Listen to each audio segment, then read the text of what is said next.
আমার স্বামী সারা রাত তাস খেলে সকালে এসে আমাকে 1000 টাকা দিত, আর আমি খুশি হয়ে যেতাম। এক রাতে স্বামী দৌড়ে ঘরে ঢুকেই বলল, তাড়াতাড়ি পালাও। কিন্তু আমি পালাতে পারার আগেই একজন লোক এসে আমাকে টানতে লাগলো আর বলল, তোমার স্বামী তোমাকে জুয়ায় হেরে গেছে, এখন তুমি আমার। কিন্তু যখন আমি তার মুখ দেখলাম তখন আমার চিৎকার বেরিয়ে এলো, কেননা সে তো। নমস্কার বন্ধুরা, আপনাদেরকে জানাই স্বাগতম। আবারও একটি দুঃখের গল্প নিয়ে চলে এসেছি আপনাদের সামনে। গল্পটি শেষ পর্যন্ত ভালো করে শুনবেন। চলুন তাহলে শুরু করা যাক। আমার স্বামী প্রতিদিন রাতে জুয়া খেলে 5000 টাকা জিতে নিয়ে আসতো। আমি ওকে জুয়ার বাদশা বলতাম। এতে ওর হিম্মত বেড়ে যেত, কেননা এই টাকা দিয়েই প্রতিদিনের বাজার আসতো। রাতের বেলা ও এসে আমার হাতের উপরে টাকা রেখে দিত, আর আমি সেই টাকা তোশকের নিচে রেখে ঘুমোতে খুব শান্তি পেতাম। এমনিতেই ও দেরি করে আসতো, আর আমার জেগে থাকার অভ্যাসও ছিল। একদিন মাঝরাতে ও হঠাৎ করে ঘরের মধ্যে ঢুকেই বলতে লাগলো, তাড়াতাড়ি পালিয়ে যাও এখান থেকে, 1 মিনিটও দেরি করো না, পালাও এখান থেকে। আমি তো বুঝতেই পারছিলাম না যে ও এসব কথা কেন বলছে, আমাকে পালানোর জন্য কেন বলছে। প্রতিদিন ও মদ খেয়ে এসে অদ্ভুত অদ্ভুত কথা বলতো। আমার মনে হয়েছিল এইটাও সেই রকমই কোনো কথা, না হলে এরকম হয় নাকি? আপনার স্বামী বাড়িতে আসবে আর এসেই বলবে, পালিয়ে যাও, পালাও এখান থেকে, তখন আপনি অবশ্যই পালিয়ে যাবেন না? প্রথমে আপনি তাকে জিজ্ঞেস করবেন যে কোথায় পালিয়ে যাব, কেন পালিয়ে যাব, কী ব্যাপার, তুমি এরকম বলছো কেন? সেই রকমই আমি ওর কথা বুঝতেই পারছিলাম না, কিন্তু ও নিজেই সেখান থেকে পালিয়ে গেল। কিছু সময় পরে আমাদের ঘরের দরজা দিয়ে কেউ ভিতরে ঢুকলো। সে 6 ফুট লম্বা একটা লোক, যাকে দেখে গুন্ডা বলে মনে হচ্ছিল। সে আমার দিকে লোলুপ নজরে তাকালো। আমি অবাক হয়ে তার দিকে তাকিয়ে বললাম, কে তুমি? তখন সে বলতে লাগলো, আমি সেই লোক যার সাথে তোমার স্বামী প্রতিদিন জুয়া খেলে। প্রতিদিন ও জুয়াতে জিতত, কিন্তু আজকে ও হেরে গেছে, আর তোমাকেও হেরে গেছে বলেই লোকটা আমার দিকে নোংরা চোখে তাকালো। আর আমি বুঝে গেলাম ওর উদ্দেশ্যটা কি। তাই আমি সেখান থেকে পালানোর চেষ্টা করলাম, কিন্তু অনেক দেরি হয়ে গেছে। এখন আমি বুঝতে পারছি যে আমার স্বামী কেন বলেছিল পালিয়ে যাও। আমার স্বামী যে কাজ করত সেটা কোনো সাধারণ মানুষের কাজ না। ও যে ধরনের কাজ করত তাতে ও যখন আমাকে বলছিল পালিয়ে যাও, তখন আমার পালিয়ে যাওয়া উচিত ছিল, কিন্তু আমি দেরি করে ফেলেছি। বুঝতেই পারছি এখন কিছু খারাপ হতে যাচ্ছে, কেননা সেই লোকটা সারা রাত আমাকে। আমার নাম মিতু। আমি দেখতে শুনতে ভালোই, কিন্তু আমি নিজের পছন্দে বিয়ে করেছি। এই সম্বন্ধের একটা ভালো দিক ছিল যে বাড়ি ওর নিজের ছিল, আর বাড়িতে ও একলাই থাকতো। আমার মা এটা ভেবেই বিয়েতে রাজি হয়েছিল যে আমার মেয়ে শান্তিতে থাকবে। বাবা এই সম্বন্ধের বিরুদ্ধে ছিল, কিন্তু আমি ওকেই বিয়ে করতে চাইতাম, কেননা আমি ওকে ভালোবাসতাম। কিন্তু বিয়ের পরে 2 বছর তো বাড়িতে কিছু থাকতো না। যে কষ্টে আমি সময় কাটিয়েছি সেটা একমাত্র আমিই জানি। যখন কোনো মেয়ে বিয়ে করে তখন সে এইটাই ভাবে যে নিজের বাড়ি থেকে ভালো জায়গায় যাবে, কিন্তু আমি খারাপ জায়গায় এসে গেছি। আমার বাড়িতে ভালো বলতে কিছুই ছিল না। আমার স্বামী রোজ আমাকে বলতো সব কিছু ঠিক হয়ে যাবে, কিন্তু আমি জানতাম এইটা শুধু কথার কথা। কিছু লোক এই কথা বলতে বলতেই এই দুনিয়া থেকে চলে যায়, তবুও তাদের কিছুই হয় না। পাড়ার আমার চেনাশোনা ছিল, আর পাড়ার মহিলারা একটা ক্লাব বানিয়েছিল। সেখানে প্রতি রবিবার রাতের বেলা সবাই আড্ডা মারতে বসত। সেখানে আমার যেতে আগে সংকোচ হতো, কেননা সেখানে মহিলারা গোটা সপ্তাহের শপিং একে অপরকে দেখাতো আর গল্প গুজব করত। কেউ বলতো আমাকে আমার স্বামী এইটা দিয়েছে, তো আরেকজন বলতো আমাকে আমার স্বামী এইটা এনে দিয়েছে। এই পরিবেশে আমার কাছে বলার মতো শুধু মিথ্যা থাকতো, কিন্তু যখন মিথ্যা ধরা পড়ে যেত তখন সবাই আমার উপরে হাসতো। কিন্তু তারপরেও আমাকে যেতে হতো, কেননা আমি এখানেই যেতে পারতাম। এছাড়া আমার জীবনে আর ছিলই বাকি, বাচ্চাও ছিল না, আর আমার স্বামী এমনিতেও নিজের দুনিয়াতে ব্যস্ত থাকতো, তাই আমি সেখানেই যেতাম। এখন আমার স্বামী এই কাজ শুরু করেছে। সে রাতের বেলা দেরি করে আসতো আর এসেই আমার হাতে টাকা রেখে দিত। প্রথম দিন যখন ও এরকম করেছিল তখন আমি হতবাক হয়ে জিজ্ঞেস করেছিলাম, এসব কি? তখন ও বলেছিল, আম খাচ্ছ খাও, কিন্তু আমের আটি গুনতে যেও না। তাই আমারও শখ ছিল না এত চিন্তাভাবনা করার। এমনিতেই আমি অনেক দিন পরে এত টাকা দেখছি। এরপরে আমার স্বামী বলল, এই সমস্ত টাকা তোমার, বাড়ির দরকারি জিনিসপত্র নিয়ে এসো, তারপরে যে টাকা বেঁচে যাবে তা দিয়ে নিজের জন্য কিছু নিয়ে নিও। আমি প্রতিদিন রাতে দেরি করে আসব। আমি আমার স্বামীকে বললাম, আমার কোনো ব্যাপার নেই, কেননা আমি ভেবেছিলাম যে ও হয়তো রাতে কোনো কাজ শুরু করেছে। তাছাড়াও যখন এত টাকা পাওয়া যাচ্ছে তখন আমার কি অসুবিধা থাকতে পারে। আমি মনে করেছিলাম ও হয়তো অ্যাডভান্স টাকা পেয়েছে, যেটা এনে আমার হাতে দিয়েছে। কিন্তু পরের রাতে আবারও সেই পরিমাণ টাকাই নিয়ে এলো। আমি অবাক হয়ে গেলাম, কিন্তু আমার জিজ্ঞেস করার কোনো শখ ছিল না, কেননা আমার বাবা বলতো যে যখন পুরুষ টাকা নিয়ে আসে তখন জিজ্ঞেস করা উচিত না যে সে কিভাবে নিয়ে আসছে। টাকা নিয়ে আসছে সেটাই অনেক বড় ব্যাপার। পুরুষের কাজ টাকা ইনকাম করা। এর আগেও আমার স্বামী বাড়িতে টাকা নিয়ে আসতো, ওই সংসার চালাতো, কিন্তু যেভাবে চলতো সেটা আমি জানতাম। এখন তো ও প্রতিদিন টাকা নিয়ে আসতো আর এসেই আমার হাতে টাকা রেখে দিত। আমার বাবা খুব রাগী লোক ছিল। সে কখনোই আমাদের সাথে ভালোবেসে কথা বলেনি, আমাদের সবসময় রাগই দেখিয়েছে। এই কারণেই আমার বাবার বাড়িতে যেতে ভালো লাগতো না, আর আমি তাদের সাথে খুব একটা যোগাযোগ রাখতাম না। কিন্তু আমার তাদের কথা মনে পড়তো। যখন আমার বিয়ে হয় তখন আমার বাড়ির লোকেরা আমাকে যৌতুক দিয়েছিল, কিন্তু আমাদের অবস্থা যখন খারাপ হয় তখন আমার বাবার বাড়ির জিনিসও বিক্রি করতে হয়। কিন্তু এখন এমন অবস্থা ছিল যে বাড়িতে যে জিনিস ছিল না সেটাও বানিয়ে নিচ্ছিলাম, তারপরেও টাকা বেঁচে যেত। এখন তো আমি প্রতিদিন শপিং করতে শুরু করেছি। এসব দেখে আমাদের ক্লাবের মহিলারা অবাক হয়ে বলতো, তুমি কি কোনো লটারি পেয়েছো, নাকি তোমার স্বামী লম্বা চওড়া কোনো দাও মেরেছে? আমি বললাম, লম্বা দাও মেরেছে? এ কথার মানে কি? আমার স্বামী সারা রাত কষ্ট করে ইনকাম করে আর সকালবেলা টাকা এনে আমার হাতে দেয়। তোমরা সবাই জানতে আমাদের অবস্থা কত খারাপ ছিল, কিন্তু কারো সময় বদলাতে দেরি লাগে না। তাদের সবার মুখ হা হয়ে গেল, তাদের মুখ দেখার মতো ছিল। এসব দেখে আমার খুব ভালো লাগছিল। এটা তো সত্যি টাকা খুব দরকারি জিনিস। আপনি এটা বলতে পারবেন না যে টাকা নেই তো কি হয়েছে। এই জিনিসটা তো সত্যি। ভালোবাসায় সংসার চলে না। জীবিত থাকার জন্য হাজার রকমের জিনিসের দরকার পড়ে। সবচেয়ে আগে বাড়ির দরকার হয়, তারপরে খাবার, কাপড়, সাবান, শ্যাম্পু, ওষুধ, চাল, ডাল। এমন কোনো জিনিস আছে যেটা টাকা ছাড়া পাওয়া যায়? আমার স্বামী যখন ফিরতো তখন এত ক্লান্ত থাকতো যে এসেই ঘুমিয়ে পড়তো। তারপরে সারাদিন ঘুমাতে থাকতো আর সন্ধ্যা প্রায় 5টার সময় উঠে বেরিয়ে যেত। আগে যখন ও বাড়ি থেকে বাইরে থাকতো তখন আমি ওকে অনেক কথা শুনিয়ে দিতাম। আমি বলতাম, কোথায় যাও আর কোথায় থাকো? তুমি কি রোজ আনন্দ ফুর্তি করতে থাকো? আমার স্বামী কখনো কখনো বাড়িতেই থাকতো আর সারাদিন ঘুমিয়ে কাটিয়ে দিত। আমি অপেক্ষায় বসে থাকতাম যে ও এখনই উঠে খাবারের জন্য কিছু নিয়ে আসবে, কিন্তু ও উঠতই না। এইসব দেখে আমার খুব রাগ হতো। আর ওর আসা যাওয়া নিয়ে আমার কোনো সমস্যা ছিল না, কেননা আমি জানতাম ও সারা রাত কাজ করে, তাই দিনের বেলা ঘুমোবেই। আমি আমার বান্ধবীদের এটা তো বলে দিয়েছিলাম যে আমার স্বামী পরিশ্রম করে টাকা নিয়ে আসে, কিন্তু আমার স্বামীর মধ্যে পরিশ্রমের কোনো প্রভাব দেখতে পেতাম না। ও সারাদিন বাড়িতে ঘুমাতে থাকতো আর সন্ধ্যাবেলা উঠে কোথাও চলে যেত। অনেক রাতে কখনো কখনো সকাল 3টা-4টার সময় ও ফিরে আসতো আর এসেই ঘুমিয়ে পড়তো। ওর কাছে এত টাকা থাকতো যতটা আজকাল মাসে একজন ইনকাম করত।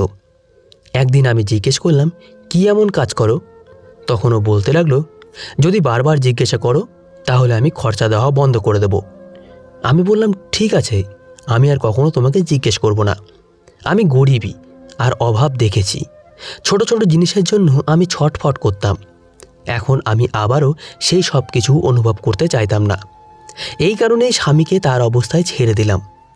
যা হোক, যা কিছুই করুক, কমপক্ষে টাকা তো নিয়ে আসছে, আর টাকা জীবনের মুখ্য প্রয়োজন। যদি আপনাকে সংসার চালাতে হয়, নিজের পেটে খাবার দিতে হয়, তাহলে আপনার টাকার প্রয়োজন। আমার বাবা মায়ের অবস্থা ঠিক ছিল না। আজকাল আমার কাছে অনেক টাকা ছিল, তাই ভাবলাম বাড়িতে যাই, দেখা করে আসি। আমি আমার মা বাবাকে টাকা দিতে পারতাম না, না হলে আমার স্বামী জানতে পেরে যেত। এই কারণে জিনিসপত্র নিয়ে আমি বাবার বাড়ির দিকে হাঁটা লাগলাম। আমার বিয়ে আসলে খুবই খারাপ অবস্থায় হয়েছিল, কেননা এর সঙ্গে কেউই আমার বিয়ে দিতে চাইতো না। আমি বাড়ির লোকের সঙ্গে রাগারাগি করে এই বিয়ে করেছি। এমনকি আমার বড় ভাই, যে আমার বাবার মতো ছিল, সেও এই বিয়েতে রাজি ছিল না। বড় দাদা সারা জীবন আমার খেয়াল রেখেছে। ও বাইরের দেশে থাকতো আর সবসময় সেখান থেকে আমার জন্য জিনিস পাঠাতো। কিন্তু যখন ও জানতে পারলো যে আমি কাউকে পছন্দ করে নিয়েছি, তখন ও আমার উপরে খুব রেগে গেল। আমি ওকে বোঝানোর অনেক চেষ্টা করেছি যে দাদা, আমি ওকে খুব ভালোবাসি। কিন্তু দাদা বলল, যদি এর সঙ্গে বিয়ে করিস তাহলে তোর সাথে আমার সমস্ত সম্বন্ধ শেষ।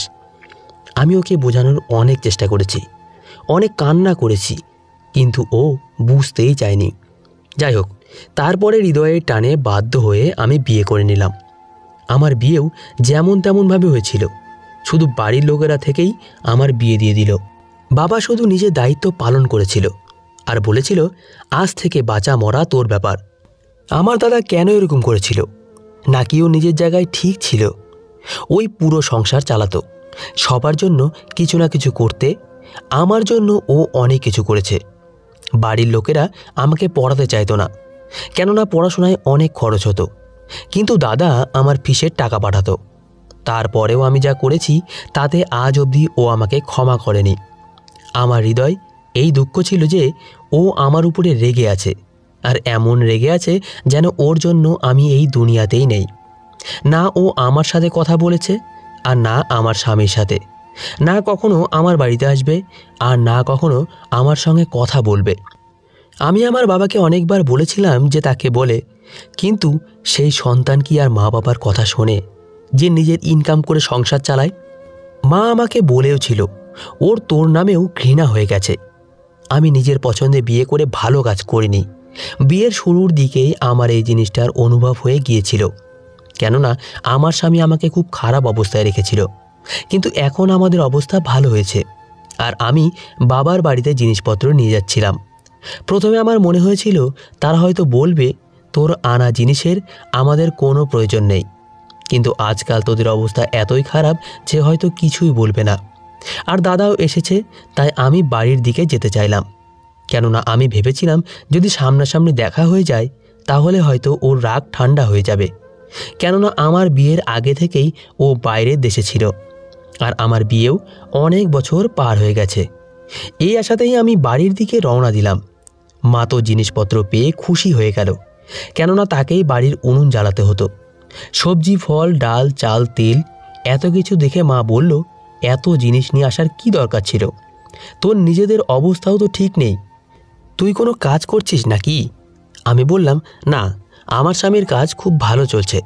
কিন্তু তুমি বাবাকে এটাই বলো যে এগুলো তার টাকার জিনিস নয়, বরং আমার কাজের টাকা এনেছি, না হলে সে নিতে অস্বস্তি বোধ করবে। মা বলল, এখন তোর বাবাও নিতে অস্বীকার করবে না, সে খুব টেনশনে আছে। এমন অবস্থা হয়েছে যে বাড়িতে আজকাল কিছুই থাকে না। আমি মাকে বললাম, এই অবস্থা চলছে, তুমি আমাকে বলোনি কেন? দাদা কোথায়? দাদা কিছু করে না নাকি? মা বলল, তোর দাদা চাকরি ছেড়ে ফিরে এসেছে, আর তোর দাদার সাথে এমন কিছু হয়েছে যে সে আর কখনোই আগের মতো হবে না। আমার তো মনে হয় ও ইনকাম করার মতো অবস্থাতেই আর নেই। আমি বললাম, এমন কি হয়েছে বলো আমাকে। মা বলতে শুরু করেছিল, তখনই বাবা সেখানে চলে এলো। না জানি তার কি নিয়ে রাগ ছিল। সে আমাকে দেখে রাগে গজগজ করতে করতে ঘরের মধ্যে চলে গেল। এটা দেখে আমার খুব খারাপ লাগলো, তাই আমিও 10-15 মিনিট বসার পরে ফিরে চলে এলাম। মা বলল, এরকমভাবে চলে যাস না মা। আমি বললাম, আমার এখানে আসাই উচিত হয়নি। আমি হৃদয়ে খুব দুঃখ পেয়েছিলাম, আর এমনিতেও আমি সব কিছুতেই দুঃখই পেতাম। মেয়েদেরও কি জীবন, তারা বেচারা সারা জীবন অন্যদের সেবা করতে থাকে। প্রথমে মা বাবার, তারপরে স্বামীর, তারপরে বাচ্চাদের। সারা জীবন তাদের বাড়ি পরিষ্কার করে দিতে হয়, তাদের কাপড় ধুয়ে দিতে হয়। কিন্তু না তো সে তার সেবার কোনো ফল পায়, আর না তো তাদের নিজের কোনো বাড়ি থাকে। আমি কান্না করতে করতে নিজের শ্বশুরবাড়িতে ফিরে এলাম, আর ভাবলাম না জানি দাদার সাথে কি হয়েছে। এরপরে আমি এইটুকুই ভাবতে পেরেছি যে হয়তো দাদার চাকরি চলে গেছে। কিন্তু দাদা তো অনেক পড়াশোনা জানতো, ও বাইরের দেশে গিয়ে অনেক টাকা ইনকাম করেছে, হয়তো আবার কোনো চাকরি করে নেবে। তাই আমি এই জিনিসটা নিয়ে কোনো টেনশন নিলাম না। একদিন আমি ভাবলাম, যখন প্রতিদিন এত টাকাই আসছে, তাহলে কেননা সমস্ত মাসের বাজার একসাথে নিয়ে নেই। তাই আমি দোকানে গেলাম আর পুরো মাসের জিনিস একসাথে নিয়ে নিলাম। কিন্তু আমার কাছে এখন এত টাকা ছিল না। তাই আমি দোকানদারকে বললাম, কালকে সকাল 10টার মধ্যে আপনি আপনার টাকা পেয়ে যাবেন। দোকানদারের কাছ থেকে আগেও আমরা বাকিতে বাজার নিতাম, কিন্তু এখন যেহেতু সমস্ত ধার শোধ হয়ে গেছে, তাই সে আমাকে জিনিস দিয়ে দিল। জিনিসপত্র বাড়িতে এনে তার সামনে আমি বসেছিলাম। আমার স্বামী কিছু সময় পরে ফিরে এলে আমি তাকে বললাম, আজকে এত তাড়াতাড়ি ফিরে এলে যে? তখন ও বলতে লাগলো, এটা তুমি কি করে বসেছ? তখন আমি ওকে বললাম, আমি পুরো মাসের বাজার নিয়ে এসেছি। ও আমার দিকে অবাক হয়ে দেখলো আর বলল, তোমাকে কে বলেছে এইসব করার জন্য? এই সমস্ত জিনিস তো 1000-5 টাকার মনে হচ্ছে। তুমি তো এমনভাবে বাজার এনেছো যেন আমাদের বাড়িতে বিয়ে হতে যাচ্ছে। আমি বললাম, যখন প্রতিদিনই দরকার হয় তখন প্রতিদিন প্রতিদিন আনার কি দরকার? তোমার তো এতে খুশি হওয়া দরকার। তখন ও বলল, খুশি তো তুমি হয়ে যাবে যখন জানতে পারবে আজকে আমার কাছে 1 টাকাও নেই। আমি বললাম, আমি তো দোকানদারকে বলেছি সকাল 10টার মধ্যে তাকে টাকা দিয়ে দেব। আমি তো এইটা ভেবে বলেছিলাম যে তুমি রাতের মধ্যে টাকা নিয়ে আসবে। এ কথা শুনে আমার স্বামী আমার উপরে চিৎকার করতে বলতে লাগলো, সব সময় টাকা টাকা করতে থাকো, কখনো কখনো মানুষের কাছে টাকা থাকে না। এখন তুমি জানো আর তোমার কাজ জানে, আমি কিছুই করতে পারবো না। আমি তোমাকে এত টাকা দিয়েছি, তুমি তো কিছু টাকা সাইডে রেখে দিতে পারতে। দোকানদার যদি এই কথা জানতে পারে যে আমি তাকে টাকা দিতে পারবো না, তাহলে সে এই কথা এলাকার সমস্ত মহিলাকে বলে দেবে যে ওই লোকের বউ এত জিনিস নিয়ে গেছে কিন্তু টাকা দেয়নি। দোকানদাররা তো মেয়েদের মতো হয়, তাদের পেটে কোনো কথাই চাপা থাকে না। এই কথা ভেবে আমি আমার এক বান্ধবীর কাছে গিয়ে ওকে বললাম, তুই তো জানিস আজকাল আমার কাছে কত টাকা থাকে, কিন্তু আজকে নেই। কালকে আমার একটা কাজ আছে, সেজন্য 5000 টাকা চাই। 2-1 দিনের মধ্যে আমি তোর টাকা ফিরিয়ে দেব। বান্ধবী আমাকে টাকা দিলে আমি দোকানদারের থেকে নিজের জীবন বাঁচালাম, কিন্তু এখনও আমার উপরে ধারের বোঝা ছিল। আর আমার এই বান্ধবী শুধু নামের বান্ধবী। পরের দিন আবার আমার স্বামী কাজে গেল, আর আমি প্রার্থনা করতে থাকলাম যে আজকে ও যেন টাকা নিয়ে আসে। কিন্তু সেই রাতে এমন কিছু হলো যাতে আমি হতবাক আর হতভম্ব হয়ে থেকে গেলাম। আমি কখনো ভাবিও নি যে এই সব কিছু হবে। আজকে ওর আসতে অনেক দেরি হচ্ছিল। আমি বাইরে বসে ওর অপেক্ষা করছিলাম। হঠাৎ করেই দরজায় জোরে জোরে ধাক্কা পড়লে আমি গিয়ে দরজা খুললাম। আমার স্বামী আমাকে ধাক্কা দিয়ে ভেতরে এসে গেল আর দরজা বন্ধ করে দিল। আমার স্বামীর অবস্থা অদ্ভুত রকমের ছিল। ও যখন দৌড়ে ঘরের ভেতর ঢুকলো তখন ওর পকেট থেকে কিছু টাকা পড়ে গেল। আমি টাকা লোভী হয়ে গেছিলাম। আমি সেই টাকা উঠিয়ে সামনের দিকে এগিয়ে গেলাম। ও আমার হাত থেকে টাকা ছিনিয়ে ফেলে দিল আর বলল, এটা টাকা নয়, সমস্যা, যেগুলো আমি বাড়িতে নিয়ে আসতাম। আর তুমি এমন মহিলা যে আমাকে এটা অবধি জিজ্ঞেস করোনি যে টাকা কোথা থেকে নিয়ে আসো। যদিও তুমি জানতে আমি কোনো কাজও করি না, আমি জুয়া খেলতাম আর এই টাকা জিতে নিয়ে আসতাম। কিন্তু আজকে আমি হেরে গেছি। আজকে আমি সব কিছু হেরে গেছি। তুমি তাড়াতাড়ি করে নিজের মুখ লুকাও, বলেই আমার স্বামী আমার ওড়না আমার মুখের উপরে বেঁধে দিল। আমি বললাম, মুখ কেন লুকাবো? স্বামী বলল, ঘরের জানালা দিয়ে বাইরে বেরিয়ে যাও, এখান থেকে পালিয়ে যাও। আমি বললাম, এটা তুমি কী ধরনের কথা বলছো? আমি কোথায় যাব? এই সময় আমি কোথায় পালিয়ে যাব? আমার স্বামী বলল, নিজের বাবার বাড়িতে চলে যাও, সকালবেলা এসে আমি তোমাকে নিয়ে যাব। আমি বললাম, আমি এই সময় বাড়িতে গেলে তারা কি ভাববে? আমি তাদেরকে কিভাবে বলবো যে আমার স্বামীর কারণে আমি এই সমস্যায় ফেসে গেছি? আমার স্বামী বলল, যদি এখনই এই বাড়ি থেকে বের না হও তাহলে যা তোমার সাথে হবে তাতে আমাদের দুজনের জীবন বরবাদ হয়ে যাবে। আমি আমার স্বামীর কোনো কথা বুঝতে পারছিলাম না। ও কাঁপছিল আর বারবার জল খাচ্ছিল। এরপরে আমাকে বলল, এখান থেকে এখনই পালিয়ে যাও। যখন আমি ওকে বেশি প্রশ্ন করলাম তখন ও আমার উপরে চিৎকার করতে শুরু করে দিল। তারপর আমার হাত ধরে আমাকে ঘরের দিকে নিয়ে যেতে যেতে বলল, আমি তোমাকে সকালে এসে নিয়ে যাব। তখনই আমাদের ঘরের দরজায় ভাঙার আওয়াজ আসতে লাগলো। কেউ আমাদের দরজা ভাঙছিল। আমার স্বামী জানলার সামনে এসে আমাকে এত জোরে ধাক্কা দিল যে আমি জানলাতে গিয়ে ধাক্কা খেলাম। এখন আমার রাগ হয়ে গেল। আমি বললাম, হয়েছেটা কি সেটা তো আমাকে বলো। তখনই সেই লোকটা ভেতরে এসে গেল আর তা দেখে আমার স্বামী নিজেই বাইরে বেরিয়ে পালিয়ে গেল। আমি হতবাক আর হতভম্ব হয়ে দেখলাম যে ঘরের মধ্যে একজন পুরুষ ঢুকেছে আর আমার স্বামী পালিয়ে গেছে। আমি সেই লোকটাকে দেখলাম। তার মুখ দাড়িতে ভর্তি ছিল আর তার চোখের নিচে কালো দাগ ছিল। তার চুল এলোমেলো ছিল। তাকে দেখে আমার মনে হচ্ছিল কোনো গুন্ডা। সে গম্ভীর গলায় বলল, এখান থেকে পালানোর কোনো রাস্তা নেই। তোমার স্বামীর প্রতিদিন রাতে আমার সাথে জুয়া খেলতো, আর আজকে সে জুয়াতে তোমাকে হেরে গেছে। এই কথা শুনে আমি খুব বাজেভাবে কাঁদছিলাম। আমি পালাতেও পারতাম না, কেননা সে একদমই আমার সামনে দাঁড়িয়ে।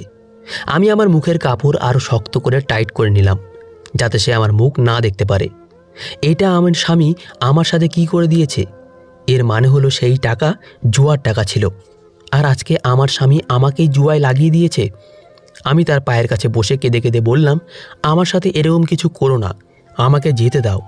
তোমার বাড়িতেও হয়তো তোমার বোন আছে, তোমাকে তার দিব্যি, আমাকে যেতে দাও। আমি খুব বাজেভাবে কান্না করছিলাম। এতে আমার মুখের বাঁধন আলগা হয়ে গেছিল। সেই লোকটা আমার কাঁধ ধরে আমাকে উপরে ওঠানোর চেষ্টা করল। আমি তার হাত ঝটকা দিয়ে সরিয়ে দিলাম, কিন্তু সে আবার আমার কাঁধ শক্ত করে ধরে নিল আর আমার মুখের দিকে তাকিয়েই 2 হাত পেছনে ছিটকে গেল। এরপরে সে বলল, তুই এখানে কি করছিস? যখন আমি তার দিকে ভালোভাবে লক্ষ্য করলাম, তখন আমার পায়ের নিচ থেকে মাটি বেরিয়ে গেল, কেননা সে আর কেউ না, বরং আমার নিজের দাদা। আমার সেই দাদা, যাকে আমি 5 বছর পরে দেখছি, যে আমার স্বামীকে কখনোই দেখেনি। কিন্তু আমার দাদার এরকম অবস্থা কিভাবে হয়ে গেল যে ও জুয়া খেলতে শুরু করেছে? মা বলেছিল যে তোর দাদা চাকরি চলে গেছে আর এখনও কোনো জায়গায় কাজ করছে না। আমরা 2 ভাই বোনের অদ্ভুত অবস্থায় পড়ে গেছি। আমরা 5 বছর পরে একে অপরকে দেখছি, সেটাও এভাবে। আমার দাদা তো নিজের মাথায় হাত দিয়ে বসে পড়ল। আমি ওকে বললাম, আমাকে বলো এসব কি? তখন দাদা বলল, এই লোকটা তোর স্বামী? আমি বললাম, এটা আমার দুর্ভাগ্য যে এইটাই আমার স্বামী। আমার দাদা বলল, তুই বিয়ে করে নিয়েছিলি, তাই আমি তোর উপরে রেগে তোর বিয়েতেও আসিনি। তোর স্বামীকেও দেখিনি। বাড়ির লোকেদের কাছে তোর কথা কখনো জিজ্ঞাসাও করিনি। তাদেরকে এটাও বলিনি যে তোর বা তোর স্বামীর ছবি দেখি। যদি কখনো তারা তোর নামে নিত, তাহলে আমি ফোন কেটে দিতাম। এতটা রেগেছিলাম তোর উপরে। তারপর না জানি আমি কিসের শাস্তি পেলাম যে আমি একটা মেয়েকে ভালোবেসে বসলাম। সে আমাকে বিয়ের কথা বললে আমি সেখানেই তাকে বিয়ে করে নিলাম। 3 মাস আমার সাথে থাকার পরে একদিন আমাকে বলতে লাগলো, আমার টাকার দরকার, এই কারণেই আমি বিয়ে করেছি, এখন আমাকে ডিভোর্স দিয়ে দাও, আর আমি নিজের ভরণ পোষণের জন্য টাকা চাই। যদি না দাও তাহলে আমি নির্যাতনের কেস করব। আমার ওর ধোঁকাবাজির আইডিয়া আগে থেকেই ছিল। ও যদি আমাকে ডিভোর্স দিতে চাইতো তাহলে আমার কোনো অসুবিধা ছিল না, কিন্তু আফসোস এই জিনিসটা নিয়েছিল যে ওর পেটে আমার বাচ্চা ছিল। সে আমার সাথে অনেক বড় ধোঁকা করে আমার টাকা পয়সা আর আমার সন্তানকে নিয়ে গেল। এখন আমার সেই বাচ্চা 4 বছরের হয়ে গেছে হয়তো, কিন্তু আমি আজ অবধি ওকে দেখতে পাইনি। আমি দুঃখিত। হৃদয়ে দেশে ফিরে এলাম আর সব কিছু ছেড়ে নিজেকে শেষ করার জন্য লেগে গেলাম। বাড়িতে কোনো টাকা দিতাম না। আমার জুয়া খেলার অভ্যাস হয়ে গেল। আমি মদ খাওয়া শুরু করে দিলাম। আমি নিজেকে শেষ করে দেওয়ার প্রতিজ্ঞা করে নিয়েছিলাম। এই লোকটাকে আমি সেখানেই দেখেছিলাম যেখানে আরও কিছু লোক ছিল। এই লোকটা খুব চালাক, জুয়াতে সব সময় জিতে যেত। আমি আমার সমস্ত জমানো টাকা জুয়াতে হেরে গেলাম। আমার সমস্ত টাকাই এই জিতেছে। তখনই আমরা সবাই প্ল্যান করে নিলাম যে আমরা এর উপরে বদলা নেব, আর আমরা একে। আমার দাদা নিজের মুখ সেখানেই বন্ধ করে নিল, কেননা যাকে ও জুয়াতে জিতে এসেছে সে ওর নিজের বোন। দাদা আবার কান্না করতে লাগলো আর বলল, এটা কি হয়ে গেছে? আমি দাদাকে বললাম, আমাদের অবস্থা খুব খারাপ ছিল, বাড়িতে খাবারও কিছু থাকতো না, কিন্তু হঠাৎ করেই টাকা আসতে লাগলো, তাই আমি ওকে জিজ্ঞাসা করিনি। এরপরে দাদা আমাকে বাড়িতে নিয়ে গেল আর আমরা দুজনে একে অপরের কাছে প্রতিজ্ঞা করলাম যে আমরা এই কথা কাউকে বলবো না। পরের দিন দাদা আমাকে জিজ্ঞেস করলো, তুই কি এখনও ওই লোকটার সাথে থাকতে চাস? তখন আমি না বলে দিলাম, কেননা আমার কপাল ভালো ছিল যে যে লোকের কাছে ও আমাকে হেরে যে সে আমার নিজের দাদা। যদি দাদার জায়গায় অন্য কেউ হতো তাহলে আমার সাথে কি হতো? আমি তো বেঁচে থাকতেও মরে যেতাম, আমার জীবন শেষ হয়ে যেত। এছাড়াও যেভাবে ও আমাকে ছেড়ে পালিয়ে গেছে, তারপরে ওর সাথে থাকার কোনো প্রশ্নই আসে না। হয়তো এই কারণেই ভগবান আমাকে সন্তান দেয়নি, যাতে আমাকে এই লোকটার সাথে না থাকতে হয়। না হলে হয়তো সান্ত্বনার কারণে আমাকে অন্য কিছু ভাবতে হতো। আমি আমার স্বামীকে ছেড়ে দিলাম। 2 বছর অবধি আমি আবার বাবার বাড়িতে থাকলাম। আমি বাড়ির লোকেদের সাথে সেভাবেই থাকলাম, যেভাবে আমি বিয়ের আগে থাকতাম। দাদার সঙ্গে কথা বলতাম, খেলতাম, বাইরে থেকে জিনিস কিনে এনে খেতাম। জীবন আবার বিয়ের আগের মতো হয়ে গেছিল। দাদাকেও বোঝালাম ও কেন কারোর জন্য নিজেকে শেষ করবে। কিছুদিন পরে ঈশ্বরের কৃপায় এমন একটা সম্বন্ধ আমাদের বাড়িতে এলো, যাতে আমার দাদার বউ আর আমার স্বামী নিজেদের মধ্যে ভাই বোন ছিল। তারা খুব ভালো মানুষ। তাই আমি আর আমার দাদা তাদের 2 ভাই বোনকে বিয়ে করে নিলাম। এখন আমাদের জীবন খুব সুন্দর চলছে, আর আমরা একসাথে হাসি খুশি থাকি। আমার স্বামীরও আগে একটা বিয়ে হয়েছিল, কিন্তু তার সেই বউ বেঁচে নেই। এই কারণেই আমি আমার নতুন স্বামীর কাছে কোনো কথাই লুকাইনি। দাদা বৌদি আর আমরা একসাথেই থাকতাম। আমার নতুন জীবনে সব কিছু বদলে গেছিল। আমি সংসারের দায়িত্ব সামলানোর সাথে সাথে নিজেকে নিয়েও স্বপ্ন দেখতে শুরু করেছিলাম। আমার স্বামীর সবচেয়ে বড় গুণ হলো ও আমাকে বোঝার চেষ্টা করত। ওর ভালোবাসা আমাকে নতুন আশা দিত। ধীরে ধীরে আমার অনুভব হতে লাগলো যে আমি নিজেকে নিয়ে আবার নতুন করে ভাবতে শুরু করেছি। যখন সব কিছু ঠিকঠাক চলছিল, তখন আমার অনুভব হলো যে আমি মা হতে যাচ্ছি। এরপরে যখন আমার মেয়ের জন্ম হলো, তখন আমার জীবনে একটা নতুন আলো এলো, আর প্রসন্নতায় আমার হৃদয় খুশিতে ভরে উঠল।